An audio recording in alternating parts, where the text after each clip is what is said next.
Hey, it's Alan, and I just wanted to let you know that you can now listen to the ongoing history of new music early and ad-free on Amazon Music, included with Prime. I want you to think about fashion for a moment. Fashion is one of the most disposable of all the artistic endeavors. Much of what's created isn't designed to last more than a single season, and once the season is over, it's time to toss out all the old couture and buy new stuff. But there are cycles in fashion. After a certain amount of time, old styles might come back into favor again. This, in a way, makes fashion a renewable resource, almost. Music is also like that. Trends and sounds and styles come along and then disappear. But then 10, 15, 20 or more years later, those trends, those sounds, those styles are resurrected by a brand new generation. Sometimes the kids rediscover the joys and appeal of a certain type of music independently. Or maybe they got into some older records and were inspired by that. But whatever the reason, it's, anything to keep from being bored, right? If you were around in the early to mid-90s, you may remember a period when every week seemed to bring along something new and cool. A new band with a new sound and a new attitude. And this stuff was coming at us from all directions. North America had developed a massive appetite for all things alternative, led by grunge. In fact, grunge threatened to completely swamp rock music worldwide, including the UK. But some young musicians would have none of this musical imperialism from the colonies. They decided to fight back with a real made-in-Britain approach. And the result was fantastic. And until the whole thing collapsed under its own weight of excess and overexposure and drugs, it was a most excellent party. This is part 4 of our look back at the alt-rock of the 1990s. The topic? Britpop. This is the ongoing history of new music, the podcast edition with Alan Cross. Hello again, I'm Alan Cross, and this is Chapter 4 at this look at the 1990s, and we're going to focus on the British Isles in general, and England in particular. Every once in a while, we end up with a perfect cultural storm, a time when musical, social, political, and demographics all come together at exactly the right time. The result can be a trend and sound and style that captures everybody's imagination, and it can be really, really exciting.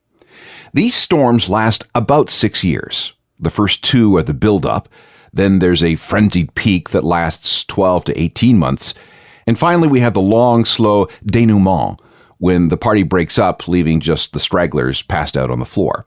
Think of the Beatles from 64 to 70.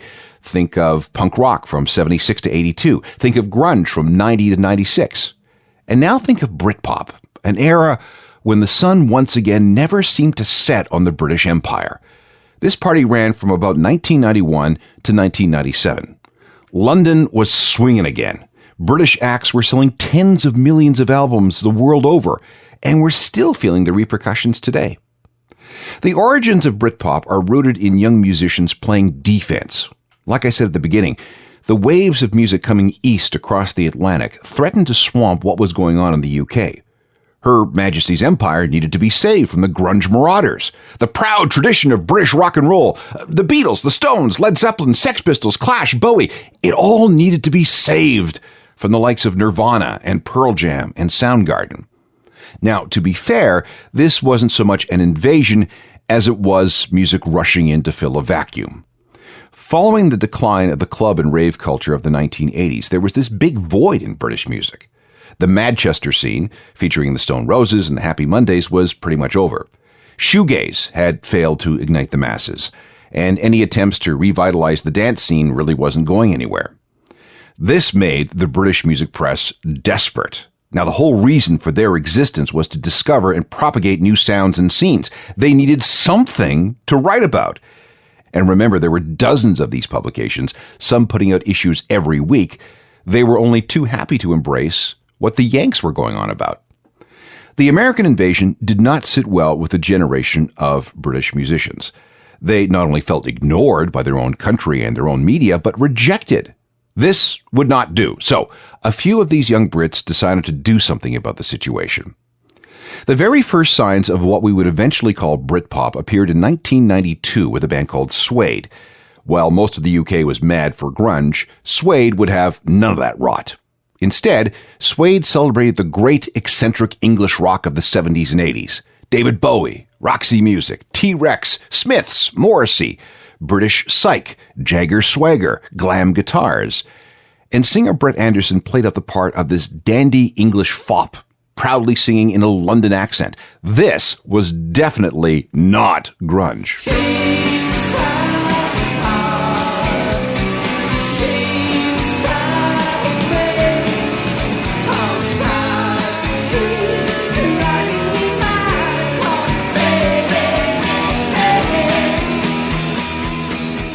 Released on September 14th, 1992, that's Suede with Metal Mickey, the second single from their 1992 self-titled album. It's hard to describe how different that song sounded to English ears. Those sharp, slashing guitars, the glamness of it all, and the undisguised accent. It was fresh, but it was also familiar. Singer Brett Anderson was determined to evoke memories of classic British rock from the early 1970s. It was musical nationalism that had some undeniable appeal. Another guy who was really upset about all those British kids wearing flannel shirts was Damon Albarn of Blur. He was also very jealous of how Suede had carved a niche for themselves while Blur continued to struggle creatively. They were stuck in some kind of post-Manchester creative funk, which just wasn't working for them or anyone else for that matter. So after a good think, Damon and Blur basically decided to adopt a new mission statement. Let me quote. "If punk was about getting rid of hippies," he said, "then I'm getting rid of grunge. People should smarten up, be a bit more energetic. They're walking around like hippies again. They're stooped, they've got greasy hair. There's no difference. Whether they like it or not, they're listening to Black Sabbath again. It irritates me." This made for some very good copy in the British music papers, which were slowly getting tired of what American was yawping about. And something seemed to build in the winter of 1993-94.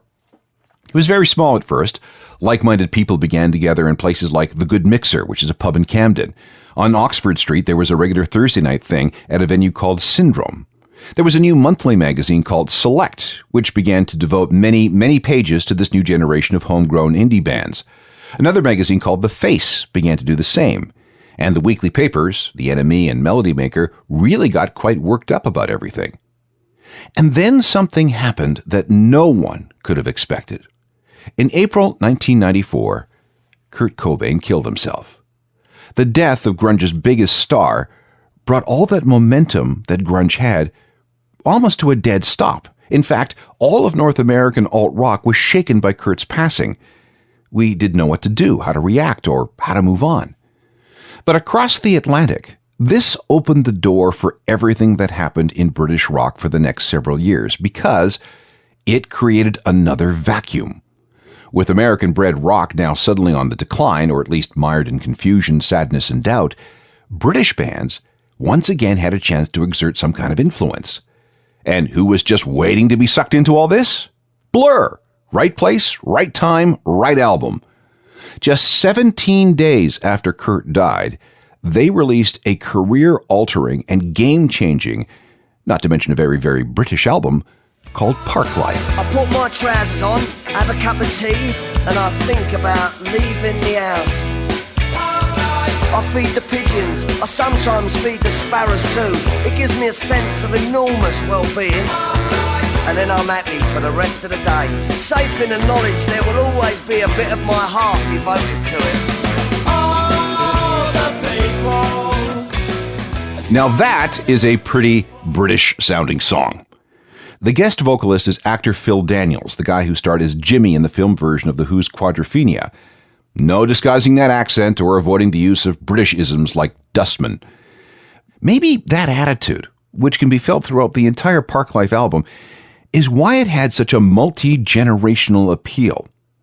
After it was released on April 25th, 1994, it was embraced by everyone from indie hipsters to mums and dads. Something about the Englishness of it all. Into this breach stepped Oasis. Hype had been building about them through 1993 and early 1994. A couple of singles hinted at something new and fresh, yet extremely familiar. There was something so Beatles, so Rolling Stones about them that Oasis felt comforting. It also didn't hurt that Oasis made for great press. Outrageous comments, fights in public, arrests, drugs, being banned from various places, even deportations from entire countries. They seemed like a dangerous gang more than a rock band. And they were from Manchester, not London. This was a violent wind coming from the north. But that wind would have just been a bunch of hot air if the music had been rubbish, but it wasn't. Their debut album, Definitely Maybe, was a sensation, and there's no other way to describe it.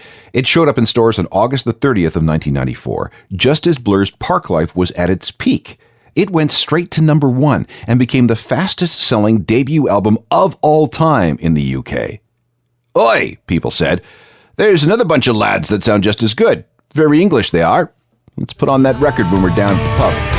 Maybe I just wanna fly, wanna live but don't wanna die. Maybe I just wanna breathe. Maybe I just don't believe. Maybe you're the same as me. We see things I'll never see. You and I gonna live forever. Oasis and Live Forever, the third of 5 songs taken from their debut album Definitely Maybe. Noel Gallagher had that song in his back pocket, having written it before he launched his coup and took over his little brother's band. Now here's something really important. Compare the optimism found in that song with what was happening with grunge. All that gloom and pessimism and darkness and death. Noel was particularly annoyed at Nirvana for writing a song like I Hate Myself and Want to Die. And I quote, "Seems to me here was a guy who had everything, was miserable about it. And we had F all. And I still thought that getting up in the morning was the greatest effing thing ever because you didn't know where you'd end up at night. And we didn't have a pot to piss in, but it was effing great, man." The album came out in August 1994, right in the middle of summer. Perfect. And let's not forget that release of Oasis singles were timed perfectly around whatever Blur was doing. That only served to reinforce the Britishness of the indie scene, which, by the way, was suddenly where all the action was.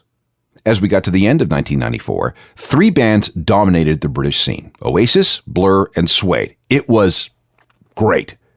But things were just getting ready to explode. You're listening to The Ongoing History of New Music, the podcast edition with Alan Cross. This is part 4 of a comprehensive look at everything that happened in alt-rock in the 1990s, and we're well into this review of the whole Britpop thing. Here's when we should probably talk about where the word Britpop came from. Now, in retrospect, it makes all kinds of sense. British pop, right? Generic enough to be an umbrella term, but also evocative of a certain sound and attitude. The first appearance of the word seems to have been in The Face, one of those new British magazines that I mentioned earlier. There was an interview with Blur in the May 1994 issue, riffing on the band's view of how time had come for a renewed emphasis on British pop. The magazine then abbreviated that to Britpop. A few months after that, the Guardian newspaper, commenting on a new nationalistic renaissance in music, also used the word. But the real tipping point seemed to come in an issue of the NME in January 1995, and after that, everyone was using the word Britpop to describe what was going on. In addition to heavy coverage of Blur, Oasis, and Suede, the British music media felt duty-bound to uncover and anoint more candidates for homegrown superstardom. And suddenly, nothing seemed to be more important than that. A favorite target of coverage became Elastica, featuring Justine Frischmann out front. Not only was she a former member of Suede, but she was also a former girlfriend of Brent Anderson of Suede, and Damon Albarn's current girlfriend. So how perfect was this? Britpop now had an official first couple. And it didn't hurt that Elastica's debut album was also fresh, fun, and very good.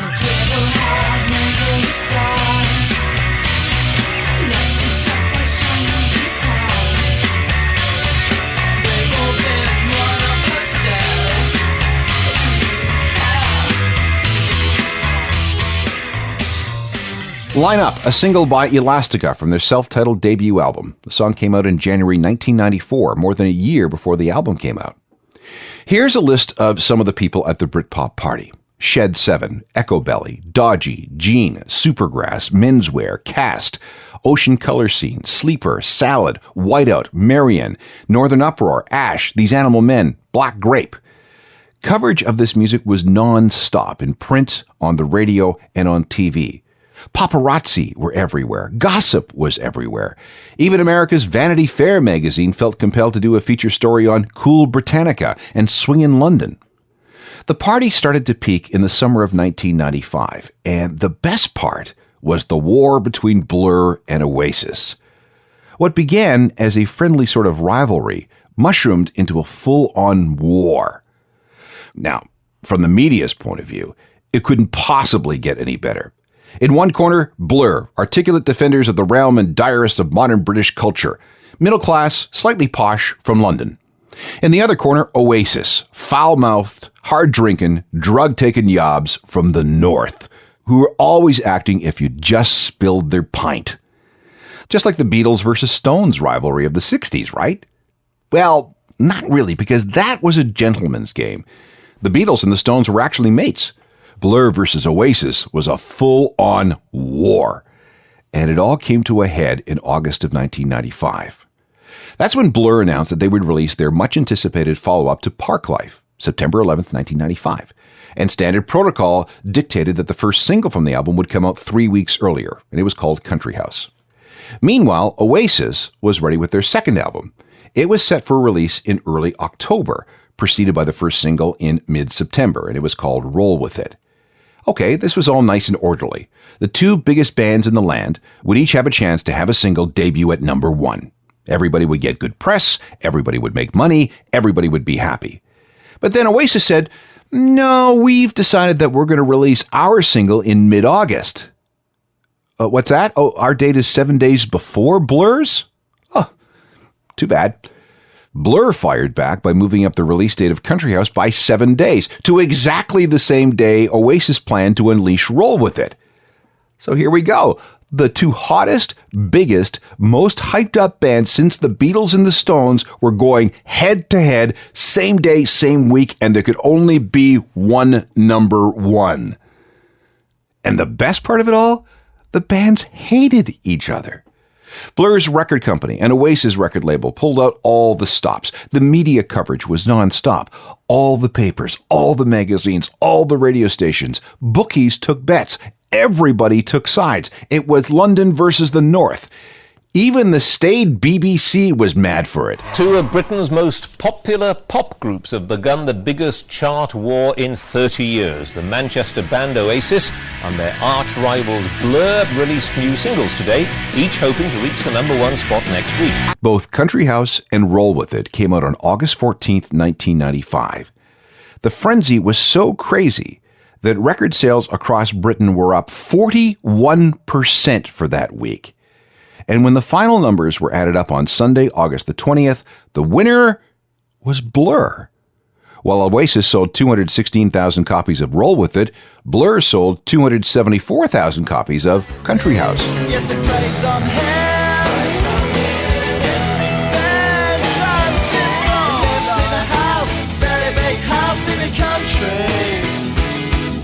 watching afternoon repeats and the permeates in the country. Blur, the winners of the epic Britpop showdown of August 1995. But when it came to the overall war, Oasis would be the overall winner. Blur's Country House entered the charts at number one and was certified triple platinum in the UK within a year, which is very nice, proud achievement. The Oasis album, which was What's the Story Morning Glory, came out on schedule on October 2nd, 1995. On that day, it sold a copy at the rate of one every 2 minutes. Within a week, it had sold 350,000 copies in Britain alone, making it the fastest-selling British album ever to that point. And while The Great Escape, the Blur album, ended up at about number 150 on the American charts, Morning Glory exploded, selling 200,000 copies in America in a week. It has since sold more than 20 million copies. And songs like this are now all-time classics. Today was gonna be the day, but they'll never throw it back to you. By now, you should have somehow realized what you're not to do. I don't believe that anybody feels the way I do about you now. Oasis, who, for a time, were the biggest band on the planet, thanks to their What's the Story Morning Glory album. And on the whole, Britpop itself could not possibly get any bigger. And you know what that means, right? There's only one direction to go after that. Down. Now, back to the ongoing history of new music, the podcast edition with Alan Cross. This is a look back at the Britpop era, and we're now coming up towards the end of 1995. Blur and Oasis are huge. Suede has crept back onto the scene. Elastica is doing just fine. And there's one other band that we have to mention, and that's Pulp. Jarvis Cocker founded Pulp in Sheffield in 1978. They languished in obscurity for a decade and a half, not even as a footnote to anything in British music. But then they seemingly came out of nowhere with a solid record in 1994 called His and Hers, and it did fine, well enough to be called something of a breakthrough. But then came the next record. It was called Different Class, and it came out about a month after Oasis and Morning Glory. Now, the notion of class has always permeated British society, and when people heard the first single from the album, it reached them in all the right ways. The song was based on an actual experience Jarvis Cocker had with a fellow student at St. Martin's College of Art and Design. Her name was Sophia Foca. That's the legend anyway. She was from a well-off family who seemed to be interested in slumming with her schoolmates. Jarvis took her attitude, embellished it a bit for artistic sake, and, well, it was a hit. You wanna live like common people. You wanna see whatever common people see. Wanna sleep with common people. You wanna sleep with common people like me. But she didn't understand. And she just smiled and held my hand. Pulp and Common People, another huge hit for Britpop in the summer of 1995, and the party just kept going and going and going. The biggest single event at that party had to be the two Oasis shows at a place called Knebworth on August 10th and 11th, 1996. In a little over 2 years, Oasis had gone from literally nothing, total unknowns, to performing in front of 125,000 people per night. Demand was so strong for these shows that 1 in every 20 British citizens tried to get tickets. The guest list reportedly had 7,000 names on it. VIPs were given their own Oasis-branded binoculars. The show was so big that there were 3,000 crew members. And I repeat, Oasis got that big in 2 years with 2 albums. That's Beatles level crazy.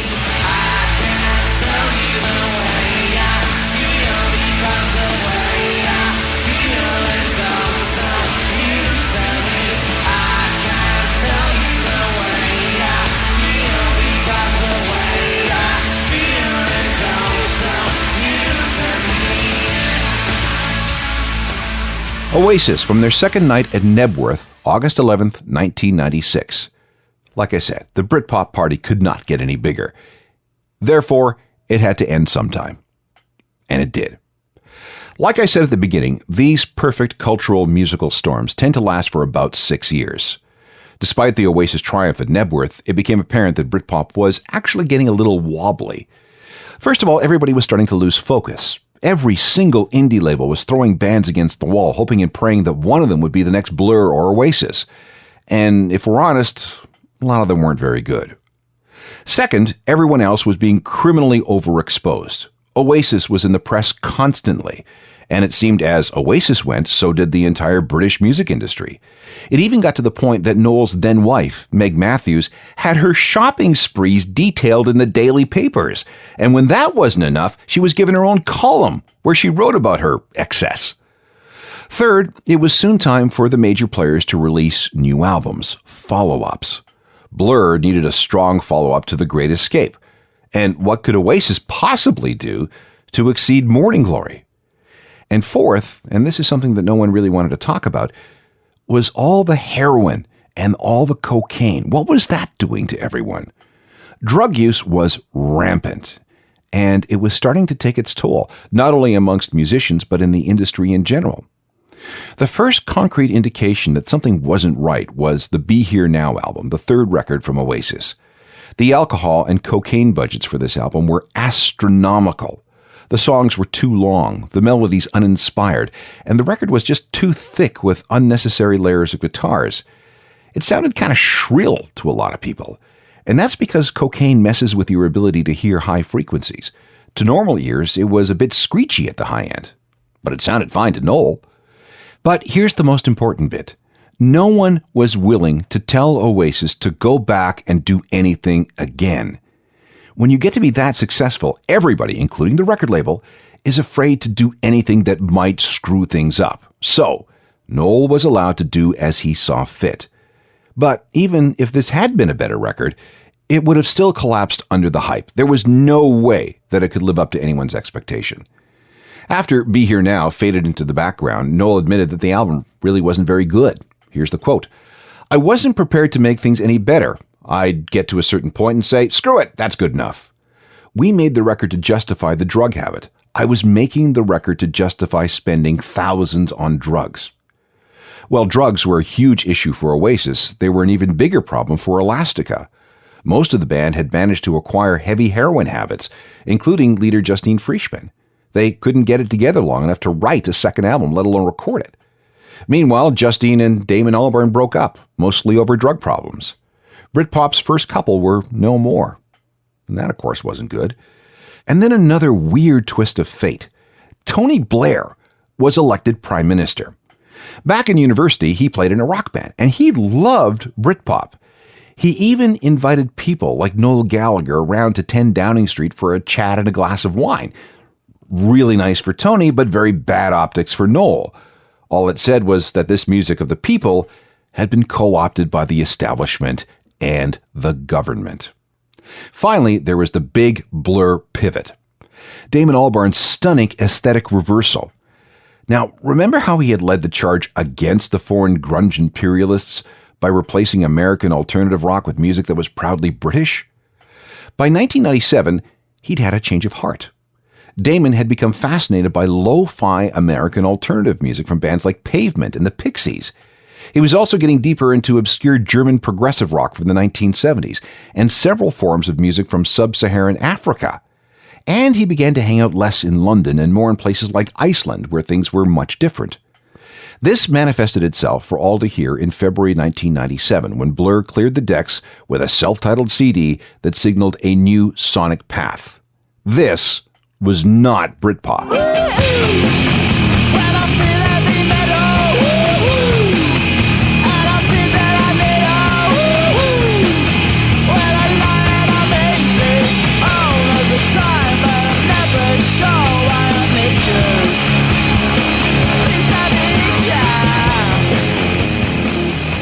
Blur and their massive international hit Song 2 from 1997. By the time the year was over, everybody was distancing themselves from anything to do with Britpop. The party was over, and the hangover was bad. The drugs had taken their toll, and the public and the media were bored. It was all Spice Girls and girl power and wannabe. And this was right on schedule. About 6 years had gone by, and the wave was over. Oasis stuck together, but were in their own bubble that allowed them to continue for another decade. Blur broke up for a while before reforming for big money. Elastica evaporated, and Pulp went on an indefinite hiatus. Then a crop of new bands popped up. Radiohead, for example. Although they coexisted with Britpop for a couple of years, they were somehow outside that scene. And when they released OK Computer in 1997, they showed that they were on a different planet altogether. Then there was Coldplay. They came along too late for Britpop, lucky for them, but had a sound that had some wide appeal that exploded into another massive British export. Britpop, though, was done, consigned to the history books, just like grunge and technopop. Its influence would live along with all the myths and legends and stories, but all things must pass, you know?